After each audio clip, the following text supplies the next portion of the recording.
The Lost Track of Time, Chapter 19. The Fancy let out a hideous scream, its little feet paddling helplessly against the rush of air.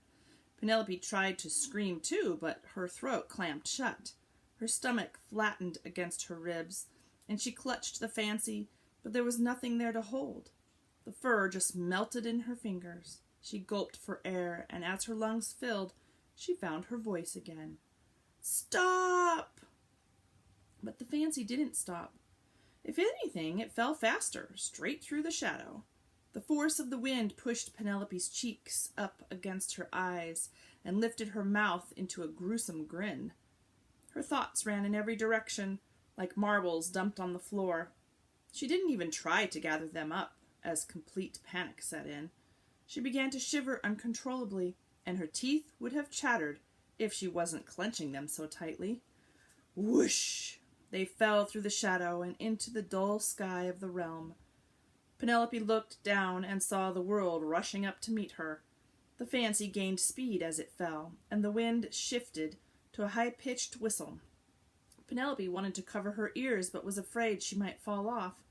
As soon as this thought occurred to her, her knees loosened, what little grip they had, and she slid forward until thwack!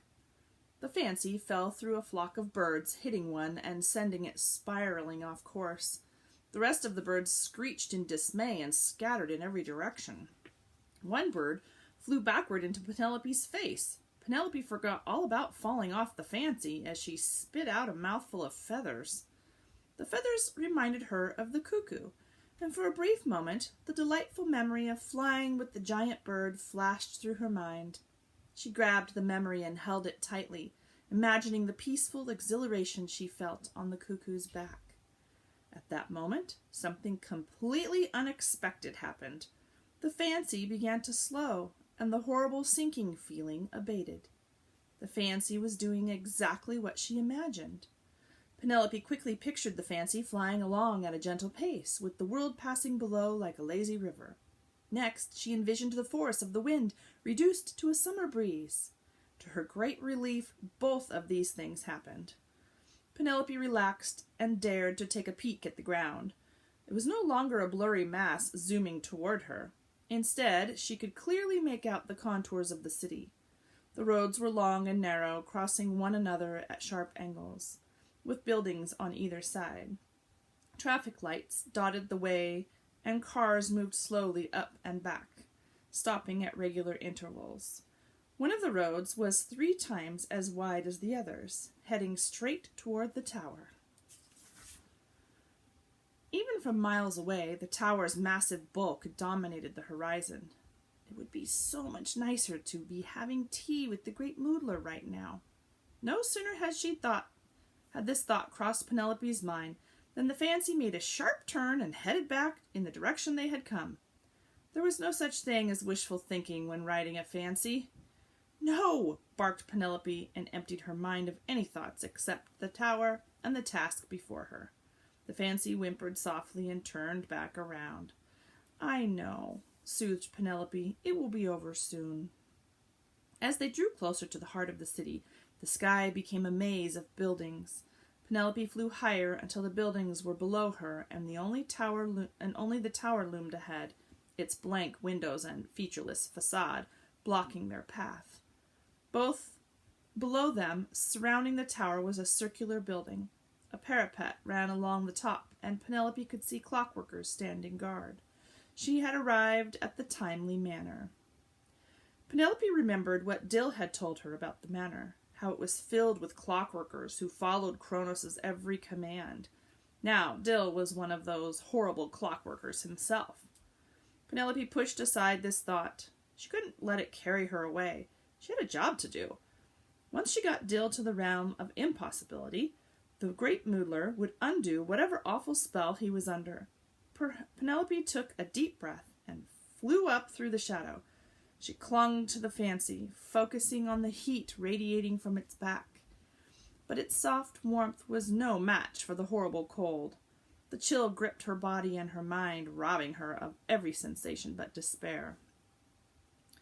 When they burst through the shadow, Penelope was startled to find herself face to face with the North Clock. and it looked brand new. The glass had been replaced, the Roman numerals restored, and the hands repaired. Fortunately, it had not been returned to life. Penelope was relieved to see the hands frozen exactly where she had left them at 8:43 and 44 seconds. She urged the fancy forward until it was smack up against the glass face of the clock. When she peered inside, she couldn't believe the scene that lay before her. It was nothing like the well-ordered factory she remembered. The time machine lay still, surrounded by debris and spare parts. Here and there, amid the rubble, Penelope recognized broken bits of the north clock, shards of the faceplate, or pieces of metal from its busted springs. Clockworkers with brooms and dustpans were sweeping up the wreckage, while a few sat on the floor sorting through time tokens. A small group of clockworkers was crowded around the time machine, oiling the gears and replacing damaged parts with new ones. Penelope scanned the clockworkers for Dill. He was nowhere. Dang dong, dang dong. A broken chime rang out meekly. It sounded like someone was trying to strangle the poor thing. As pathetic as the chime sounded, the clockworkers responded to it immediately. They all dropped what they were doing and lined up at the door leading down the tower stairs. That's when she saw him. Toward the end of the line, standing head and shoulders above the rest, was the unmistakable figure of Dill. Dang dong, dang dong. In one single movement, the clockworkers began to file out of the room. Penelope pulled the fancy back from the glass and zoomed over to the little door in the brick wall that led inside the tower. To her great relief, it hung open, one of its hinges broken from the force of the explosion. Penelope carefully dismounted and, bending at the waist, slipped through the door. The fancy sucked in its breath and tried to squeeze through. "You can't come in here. You might get caught," whispered Penelope. The fancy made a sad little chirp and tried again, wiggling with all its might, but the door was just too small. "Wait for me. I'll be right back." Penelope crept inside the clock room. By now, the line of clockworkers had almost disappeared, their feet clattering in unison down the stone stairs. Dill, who was near the end of the line, had just reached the door and was about to pass from view. "Dill!" Penelope didn't care if the other clockworkers heard her or if she set off the alarm. She just wanted Dill to turn around, snap out of this horrible enchantment, and run to her so they could escape. But Dill kept walking. He didn't even look back. No one did. It was as if their brains had been switched off. The clockworkers continued their stiff march out the door, and Dill went with them. Penelope stood there stunned. Had Dill really left her? She turned back to the waiting fancy and picked her way through the debris. She was so caught up in her thoughts she never heard the mechanical arms sneaking through the air. Right before she reached the tiny door, the arm's fingers opened with an unmistakable click. Penelope looked up, but it was too late. The fingers closed around the strap of her overalls, and with a swift tug, she was lifted into the air and dropped into the waiting trapdoor. Penelope tried to sit up, but lay back down immediately. Her head felt like it was floating on a string while her stomach danced a jig. "Where am I?" she wondered. Tall stone walls dripping with moisture surrounded her on every side. A dim light filtered down from an opening high above. She had no memory of falling, no memory other than the swift jerk of the arm and the sickening feeling of being dropped. After that, her mind was blank. Penelope closed her eyes, willing her memory back into place. "Welcome," said a cool, dry voice. Penelope's eyes popped open. A face was looking down at her from above. It belonged to a man, with a sharp nose and an even sharper chin. His mouth was unusually small, with lips so thin they were hardly distinguishable. He reminded Penelope of a snake. Penelope scrambled to her feet, bracing herself against the cool wall. "Who are you? Let me out of here." "I don't think so," said the man with a smug little smile. "Now that I have you, I think I'll keep you. After all, I've had so much fun getting to know your friend, Dill." He said the word friend as if it were a distasteful thing. Penelope swallowed hard. What have you done to him? What have I done? The man leaned over the pit and pointed a long finger at her. What have you done is the question. Do you know that you stopped every clock in the realm when you destroyed the North Clock? Every single clock came to a complete standstill. Can you imagine all that wasted time? All those perfectly good seconds, minutes, and hours gone? Naturally, somebody had to make up for it all. And Dill, well, he practically volunteered. Penelope glared up at the man. Dill would never volunteer to be a clockworker. Never. The man just smiled. I want you to know that Dill makes an excellent clockworker. As will you. He reached into his pocket and took out a gold watch, which he dangled in the air. Penelope shrank back against the wall, her heart pounding. She suddenly realized who she was talking to. This man wasn't some clockworker she could outmaneuver or a wild boar she could outwit. This was Kronos himself. If he could cast a spell over the entire realm and banish the great Moodler, what would he do to her? Kronos began to lower the watch down into the pit. Did I say you destroyed all the clocks? What I meant to say was all but one. This little watch is actually what keeps the clockworkers in my power and the realm running on time. Soon I will use it to reset the North Clock, and then time will be on my side again. But first there's something I need to do.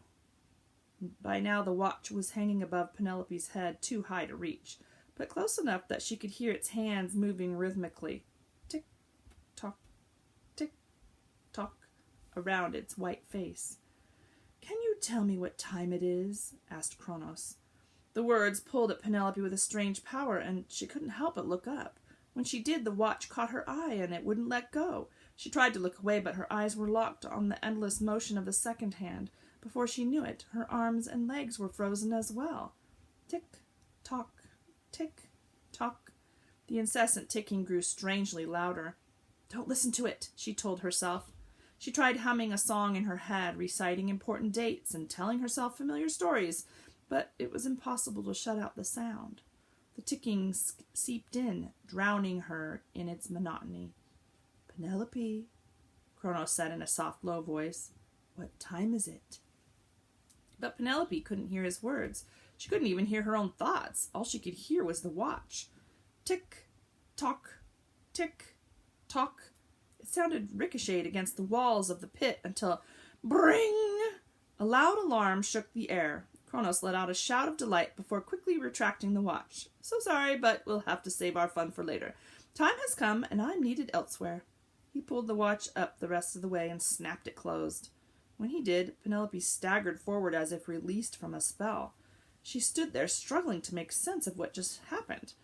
I hate to leave a job unfinished, continued Kronos, but I must go synchronize the clocks in the tower. Until I get back, I suggest you start getting used to the idea of becoming a clockworker. After all, he added with a nasty little chuckle, there's not the least possibility of escape. Kronos' words struck Penelope like a blow. A clockworker? Is that what Kronos used the pocket watch for? To turn people into slaves? Penelope looked around wildly. She had to get out of there. She ran her fingers over the wall, searching for a handhold, but the stones were all too smooth and damp. In desperation, she tried digging around the flagstones of the floor, but all she managed to do was bruise her hands. There has to be a way out of here. Think, Penelope, think. But no matter how hard she tried, Penelope couldn't think. Her head felt clouded and dull. When she searched for the clear, bright nothing, the place inside her where ideas came from, she found a dense fog hovering in her mind. Penelope slumped to the ground and rested her head on her knees. I'll never rescue Dill. Why did I come here? The great Moodler is probably wondering where I am, and now I'll turn into a clockworker and be stuck here forever. Kronos is right. There's not the least possibility of escape.